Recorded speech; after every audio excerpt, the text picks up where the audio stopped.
Allow me to showcase to you what I believe to be one of the best decks for the Stage 2 Duelist Cup. Nearly every deck on the current tier list does not have a good out to this 1 to 2 card combo. What's even better is the deck does not lose to Droplet and absolutely does not lose to Dark Ruler no more. And the deck has a ton of room for hand traps. We are doing a $100 giveaway on this video. Just make sure you are subscribed, like, comment, click the notification bell. Also follow me on twitch.tv/Dkayed. Every Sunday and Monday we got tournaments. Let's go. At minimum, you want your deck to be causing your opponent to rage quit on the very first turn.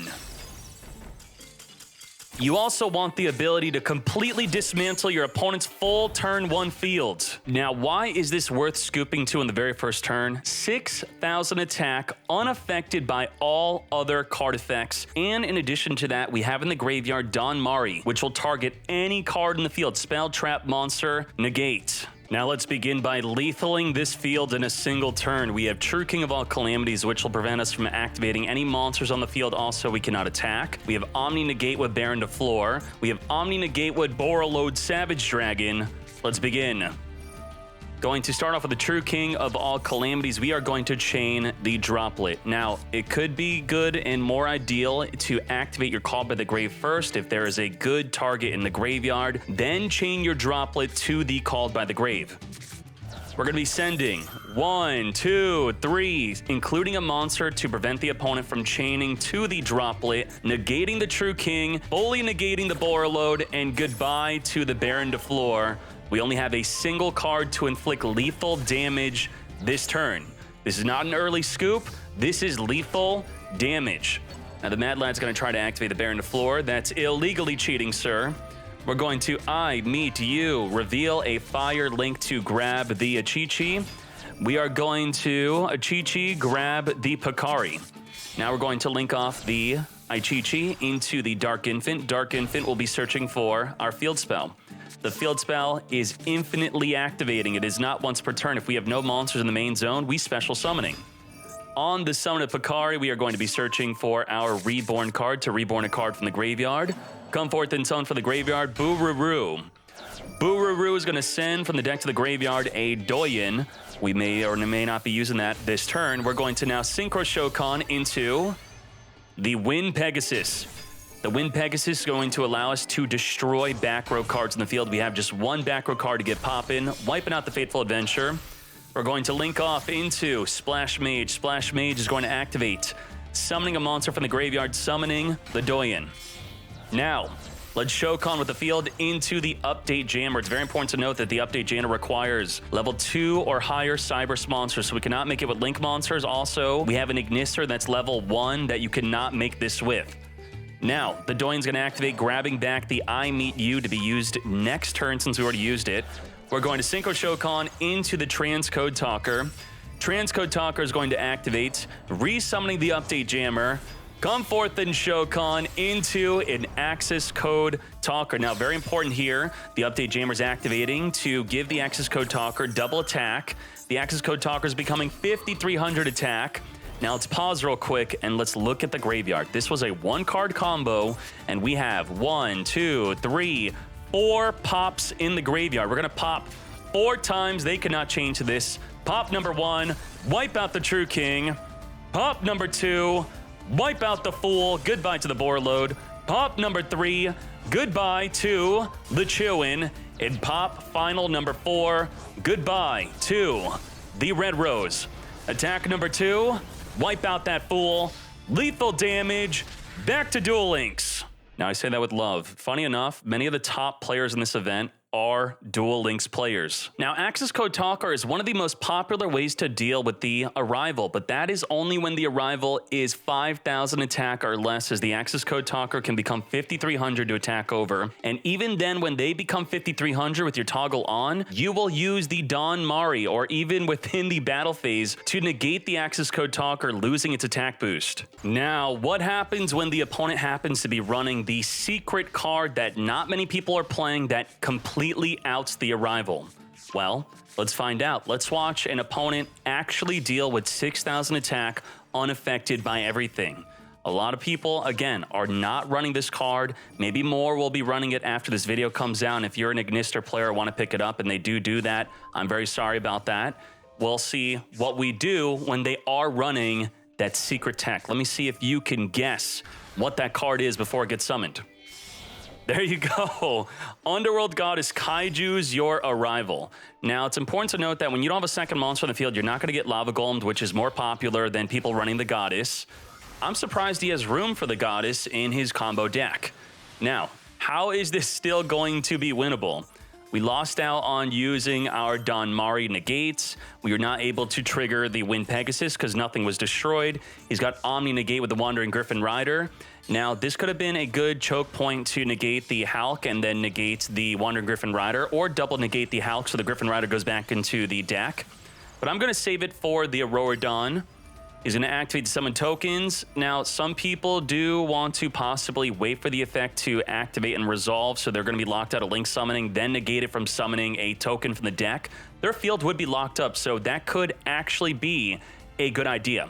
And it wouldn't be locked up if they use the Mecha Phantom Beast effect to then tribute itself as a token to summon nothing from the deck, but it would open up a spot. All right, let's go.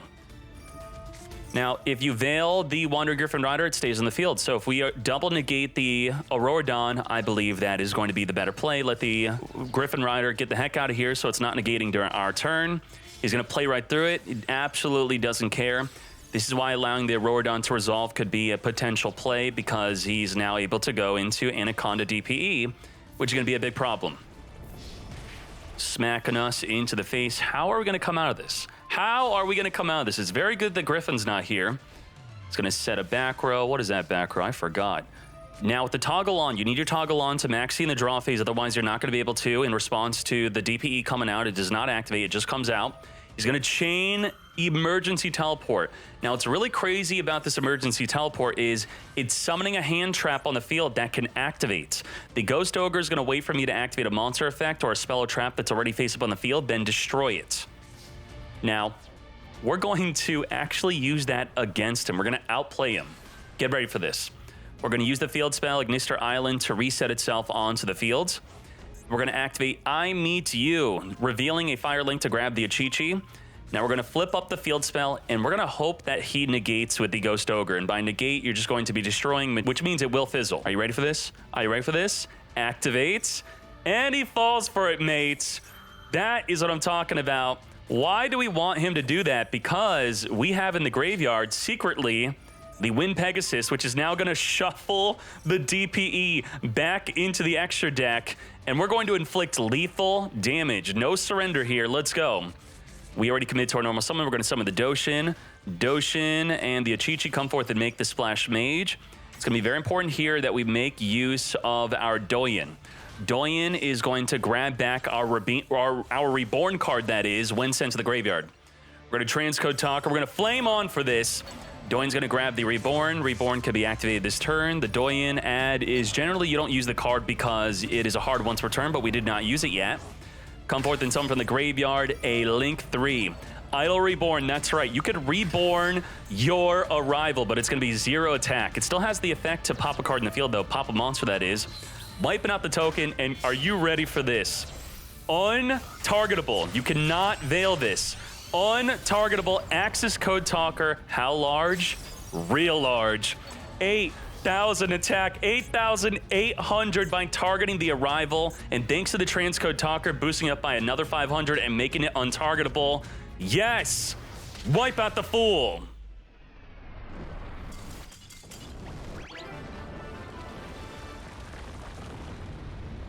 Now, let's very quickly show you the 4,000 to 5,000 unaffected by everything one card combo Arrival play. Plus, you'll have the ability to negate any card on the field once. Now, the one card you need is going to be one Achichi, or one Pakari, or one Cynet Mining. That's 1 out of 9 cards for your one card combo. And if you want to make the Arrival 6,000 attack unaffected by everything, then you just need 2 cards. You could open up with the I Meets You, the Reborn Reborn or 2 of the cards of Signet Mining, Picari, or the Achichi to make it 6,000 attack. So if we look on our hand right now, we have Achichi plus an Idol Reborn, that's 6,000 attack combo, or we have Signet Mining plus Achichi or Signet Mining plus the Reborn, that's also the 6,000 attack combo.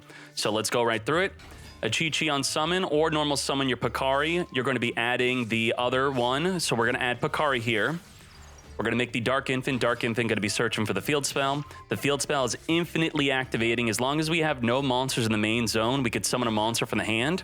Picari on summon's going to be searching for the I Meets You, which will be searching for the Dark Ignister, which will be the Doyen. Now remember the goal, just like Sky Striker, to have no monsters in the main zone, so we always are link summoning to free up the main monster zones to infinitely activate the island. Come forward, summon Doyen. Make sure you summon it to where the Wicked is pointing, and then it's going to banish a card from the graveyard to search your deck for a tuner. The Doyen on summon is going to add a monster in the graveyard back to the hand. You want to add the monster you normal summoned. Let's add back the Achichi, and here we're going to be searching for the tuner with the Wicked because we summoned to where it's pointing to. Now, at this moment, when you make the transcode talker, you could have instead made a Splash Mage. By making Splash Mage here, if you're going for the 4 to 5,000 attack arrival combo, you're committing to only becoming 4,000 attack. But if you have the 2-card combo for 6,000 attack or arrival, you could still be making the Splash Mage here, and you will have 6,000 attack. So it's dependent on, do you want the transcode talker or the Splash Mage for next turn? It's whatever you want to use up here. I'm playing 2 of both, so it does not matter.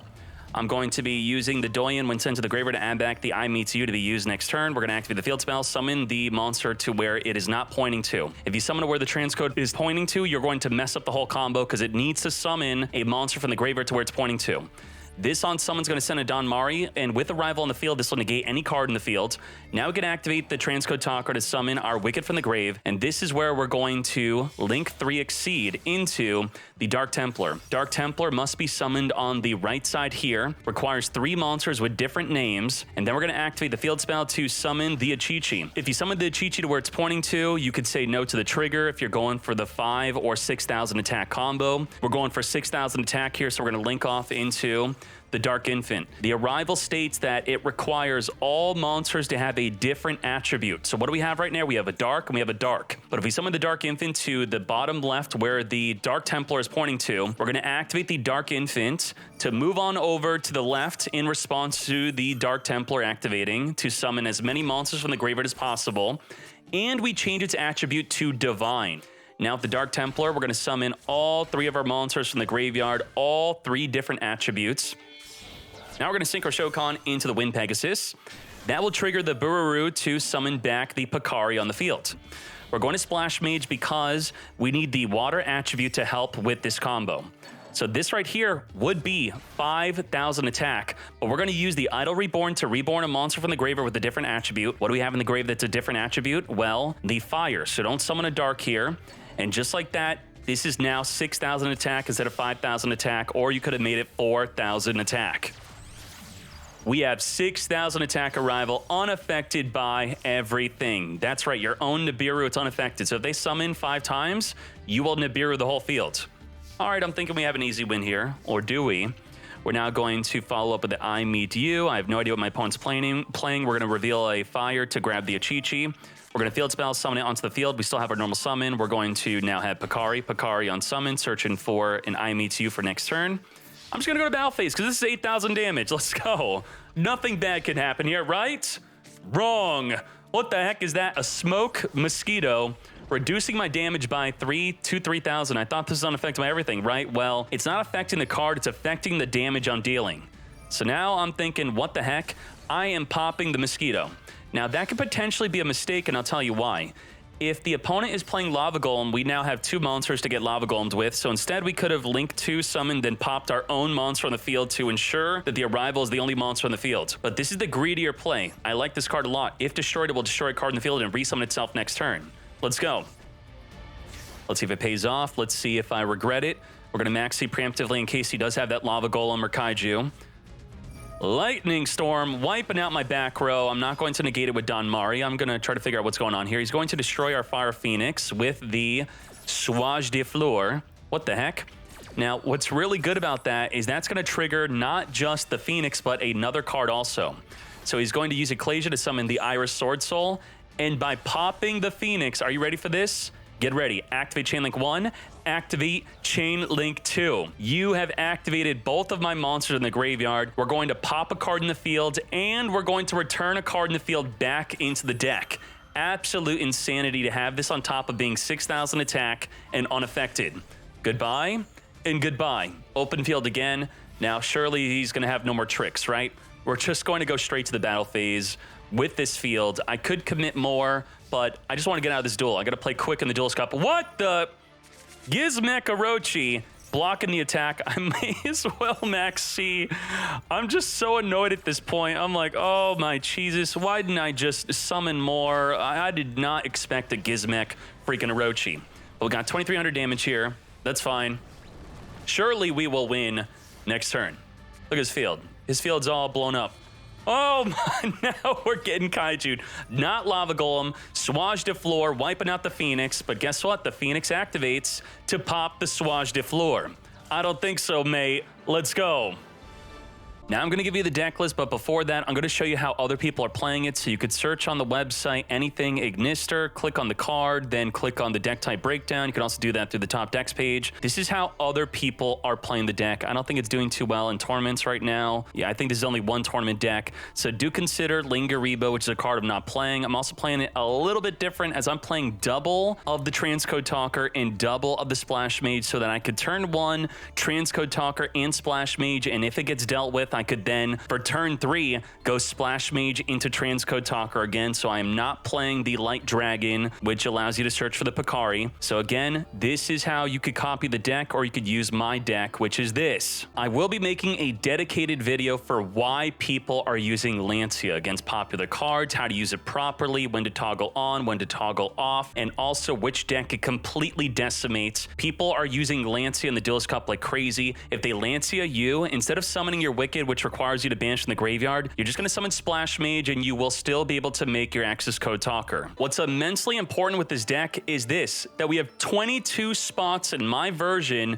to put in whatever we want. And yes, you could play more of the field spell, which is another thing that I am not doing. A lot of people will possibly not be using Ash Blossom on the Dark Infant, thinking that you may already have the field spell in your hand. So I'm still going back and forth with that. If it becomes more popular where people are actually negating the Dark Infant, I'll probably go back to 2 to 3 field spell. But 22 spots, anything you want. You want to put Dark Ruler no more, you want to put in more hand traps, that is fine. Now back to the full deck list, I will be highlighting the main differences between my deck and how other people are playing it. A lot of people are playing the Fighting Spirit, which I will admit is very good in many circumstances. Some people are playing the Hayari, Red Reboot, seemingly popular. We got the Harpy Feather Duster, which I'm not playing. I'm playing triple Lightning Storm. A lot of people liking the triple field spell. And if we look at the extra deck, people are playing just one Transcode Talker. I like summoning Transcode Talker on the first turn and on the follow-up turn, because I do want to be 5,000 attack. Generally, it's not too big of a deal being from 4,000 or 5,000. The big choke point is being over 5,300 attack to be bigger than the Access Code Talker. And beyond that, what makes this deck so good is it has a turn 1 card combo that causes instant scoops. A lot of people are not playing around it. Also, turn 2 1 card combo, instant lethal damage plus wipe out the field.